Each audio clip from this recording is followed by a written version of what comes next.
Prior to the 18th of April, the regular spies found out that there was a large amount of ammunition, weapons, and supplies in Concord. The regulars began planning a secret attack. The only problem was that the rebel spies were better than their own. The rebels knew about it well in advance. They planned that William Dawes would ride down the Boston Neck and alert the countryside, and that Paul Revere would be on the Charleston shore and ride this way, and they would meet up and ride on to Concord. The only piece of information that they were missing is how were the regulars getting there? Were they marching down the neck of Boston, or were they cutting across the bay? Once that information was found out, two friends of Paul Revere climbed to the top of Old North Church and lit one lantern if by land, two if by sea. Here brings up an interesting point. Old North Church. In those days, you had to rent your family a pew if you wanted to go to church, and Old North had some of the steepest prices. By the year 1775, Paul Revere had a very successful silversmithing business and probably could have attended if he so desired. But here's the thing, he didn't. And Paul Revere was the one arranging for these signals. Which brings us to the question of, why Old North Church?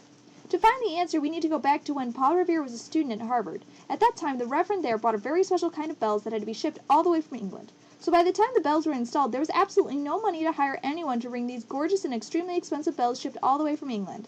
Then Paul Revere and 8 of his friends stepped in. They wrote a contract with Old North Church saying that they would come and ring the bells every Sunday, and if they missed a Sunday, they would pay Old North Church a fine. None of these men went to this church. All they wanted to do was ring the bells. So now we know why Old North Church was chosen. And on the night of April 18th, two friends of Paul Revere climbed to the highest possible point of the bell tower and held 2 lanterns out. The regulars were crossing the bay. William Dawes and Paul Revere start riding. The two riders were a trigger of alarm system. As they rode through town shouting, church bells started ringing. Different men rode out south and north to keep the alarm spreading. When Paul Revere reached Lexington, he did not go down the same road towards Concord.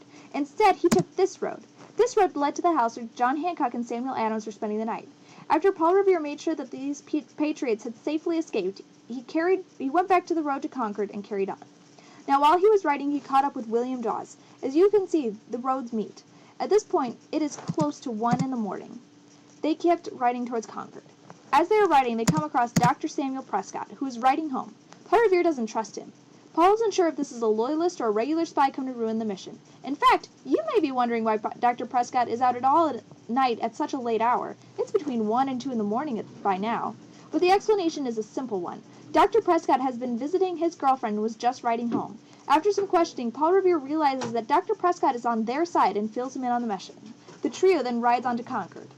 These 3 men run into a regular post. William Dawes, hoping to lose the regulars, rides his horse into the woods. He then loses his horse and does not make it to Concord that night.